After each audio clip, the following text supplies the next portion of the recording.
iQOO Z7 versus iQOO Z7S. Let's talk about this. So guys ये है iQOO Z7 और ये है iQOO Z7S। अगर इन दोनों के प्राइस की बात करूं तो इनके प्राइस में सिर्फ 1000 रुपए का डिफरेंस है और अगर Amazon में जाके देखोगे तो दोनों सेम प्राइस में मिल रहे हैं। दोनों ही फोन्स आपको 19,000 रुपीज में देखने को मिल जाएंगे। तो भाई दोनों में से आपको कौन सा लेना चाहिए, let's find out in this video. तो बिना टाइम वेस्ट किए पढ़ते हैं वीडियो की तरफ।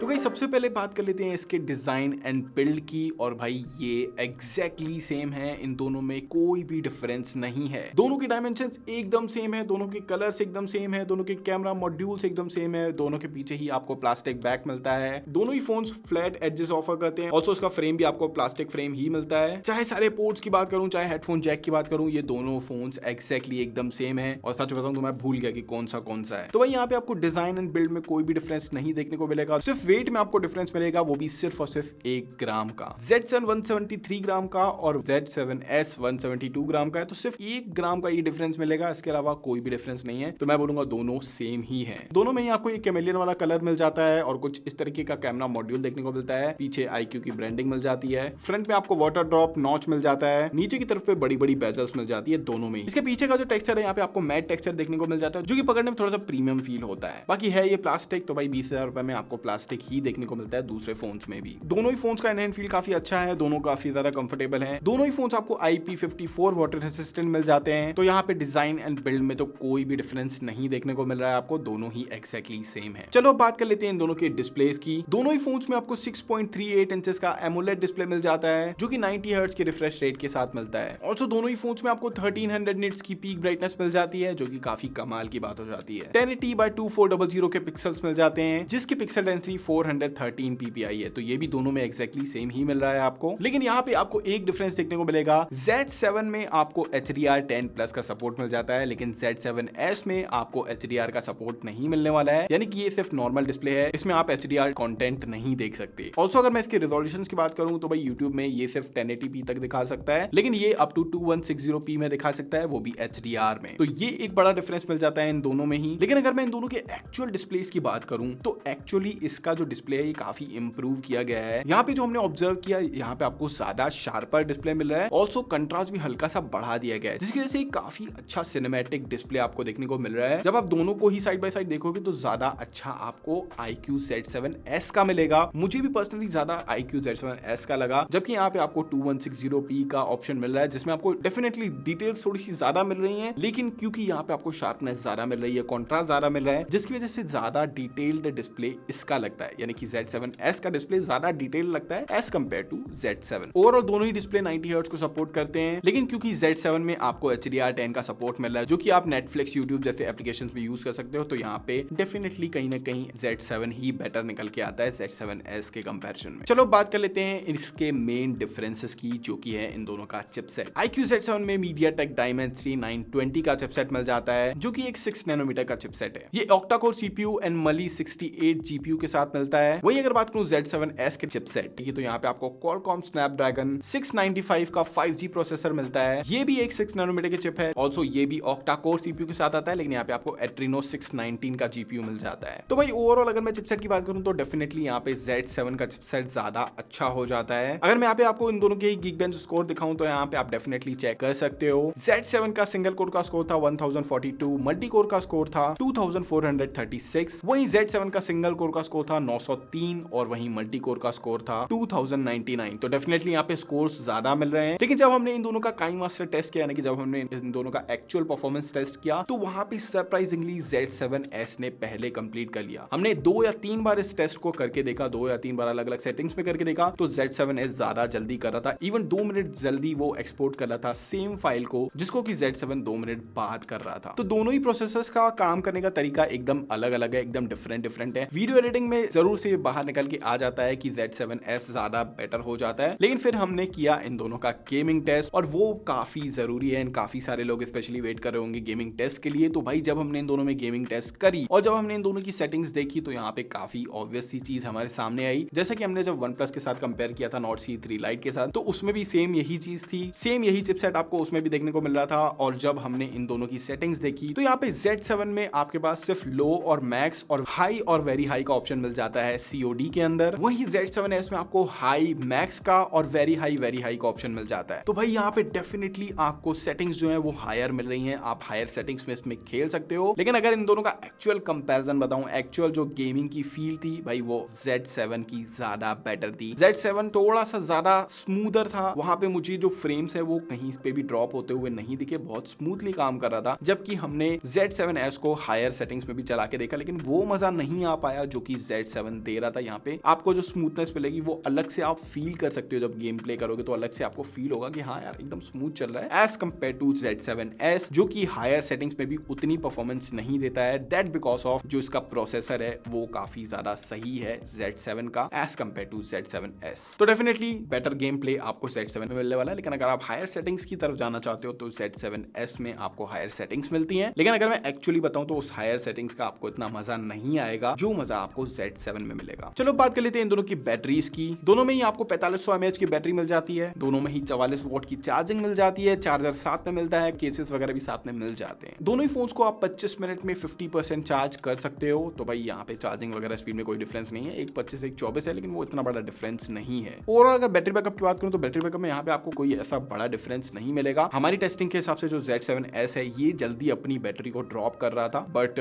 मैं बोलूंगा दोनों में ही लगभग सेम ही हो सकता है, आपको थोड़ा बहुत 15-20 मिनट का फर्क मिल जाए, लेकिन इतना कोई ह्यूज फर्क नहीं मिलेगा इन दोनों की बैटरी बैकअप में। अगर देखो नॉर्मल यूज है, कोई इतना खास यूज नहीं है, तो एक दिन का तो आराम से बैटरी बैकअप दे देगा और 1 से 1.5 दिन तक भी खिंच सकता है। ये डिपेंड करता है कि आप किस तरीके से इसको यूज करते हो। लेकिन अगर आप बहुत इंटेंस यूज करना चाहते हो तो अराउंड 5 घंटे के आसपास, 5 से 6 घंटे के आसपास दोनों ही बैटरी बैकअप दे देंगे आपको। तो बैटरी बैकअप की इतनी कोई टेंशन नहीं है मेरे हिसाब से। और देखो कम होती भी है तो 25 मिनट में 50% चार्ज हो जाता है, तो मेरे हिसाब से बहुत कमाल की बात हो जाती है ये। तो बैटरी के मामले में इन दोनों में से ही सोचने की जरूरत नहीं है। चलो अब बढ़ते हैं हमारे नेक्स्ट पॉइंट की तरफ, जो कि है इन दोनों के कैमरास। अब यहाँ पे आपको दोनों ही फोन्स में एग्जैक्टली सेम कैमरा सेंसर मिल जाते हैं। 64 MP का मेन और 2 मेगापिक्सल का एक अलग से लेंस मिल जाता है, लेकिन भाई वो 2 मेगापिक्सल वाला किसी काम का नहीं है। जो 64 मेगापिक्सल है उसकी बात करेंगे। हाँ इसमें सेंसर सेम लगे हुए हैं, लेकिन क्योंकि इसके चिपसेट का इसके सेंसर में बहुत बड़ा फर्क पड़ता है, जिसकी वजह से आपको जो ओवरऑल इमेजेस में आउटपुट मिलेगा वो काफी डिफरेंट मिलने वाला है। ओवरऑल अगर मैं बताऊं तो iQOO Z7 का कैमरा बहुत अच्छा है, लेकिन iQOO Z7S का जो कैमरा है यहाँ पे आपको थोड़ी सी सोचने की जरूरत है। बिकॉज Z7S की अगर आप इमेजेस देखते हो, बेसिकली ये क्या करते हैं, आपके जो वार्मर टोन्स है उनको थोड़ा सा कम करने की कोशिश करता है, जिसकी वजह से अगर आप अपना फोटो क्लिक करते हो, किसी भी ह्यूमन का फोटो क्लिक करते हो, तो उसकी जो स्किन है वो ज्यादा आपको नेचुरल दिखती है एज कंपेयर टू Z7 के कैमरा के। और अगर आप दोनों ही फोन से आउटडोर में फोटोज क्लिक करते हो तो भाई Z7S के फोटोज आपको ज्यादा अच्छे लगेंगे, बिकॉज ये थोड़ा सा हाईलाइट्स को काफी अच्छे तरीके से कैप्चर करता है। Z7 में क्योंकि आपको HDR का भी सपोर्ट मिल जाता है, जिसकी वजह से वहां पे आपको थोड़ी सी हाईलाइट्स ज्यादा मिलते हैं। ऑल्सो Z7 की इमेजेस हैं जो थोड़ी सी ज्यादा सैचुरेटेड है एज कंपेयर टू Z7S। तो यहाँ पे मैं बोलूंगा भाई ये डिपेंड करता है आपकी चॉइस के ऊपर, बिकॉज Z7 की इमेजेस कहीं से भी बुरी नहीं है, काफी लोगों को बहुत पसंद आती हैं और प्राइस के अकॉर्डिंग अगर देखा जाए तो काफी अच्छा कैमरा है इसका। Z7S का जो कैमरा है ये लो लाइट में बहुत बेकार तरीके से काम करता है। अगर लो लाइट में फोटो क्लिक करते हो तो फिर Z7 बहुत अच्छा हो जाता है आपके लिए। Z7S है ये आउटडोर में ज्यादा अच्छा परफॉर्म करता है। और ओवरऑल अगर मैं डिटेल्स की बात करूं तो वो भी आपको Z7 में ज्यादा दिखाई देंगी। Z7S में ये डिटेल्स को लैग कर जाता है, ये पूरी लाइटिंग वगैरह सही करने के चक्कर में जो डिटेल्स है वहां पे मिस हो जाती है Z7S में। तो ओवरऑल मैं ये बोल सकता हूं कि भाई इंडोर्स में ज्यादा अच्छा परफॉर्म करता है Z7, आउटडोर्स में ज्यादा अच्छा परफॉर्म करता है Z7S। तो दोनों ही कैमरास जो आसपास हैं दोनों में बहुत ऐसा कुछ ह्यूज डिफरेंस नहीं है। और अगर इन दोनों के फ्रंट कैमरा की बात करूं तो यहाँ पे अगर आप पोर्ट्रेट क्लिक करते हो तो फ्रंट कैमरा से Z7 की पोर्ट्रेट बहुत अच्छी आती है, यानी कि एज डिटेक्शन वगैरह बहुत अच्छा है। Z7S में भाई एज डिटेक्शन बहुत ही ज्यादा बेकार था, आप देख सकते हो यहाँ पे। इसके अलावा एक और एडवांटेज जो कि आपको Z7 में मिलता है Z7S में नहीं, वो है 4K video recording. Z7 record कर सकता है 4K 30 FPS पे videos, also 1080p 30 and 60 FPS पे रिकॉर्ड कर सकता है। लेकिन वहीं अगर Z7S की बात करूं तो ये लिमिटेड है 1080p 30 और 60 FPS तक। बाकी दोनों के जो फ्रंट कैमरा है इनमें आपको सिर्फ 16 मेगापिक्सल के लेंसेज मिल जाते हैं, दोनों ही 1080p 30 FPS पे रिकॉर्ड कर सकते हैं। इसके अलावा आप कर लेते हैं इन दोनों का साउंड टेस्ट।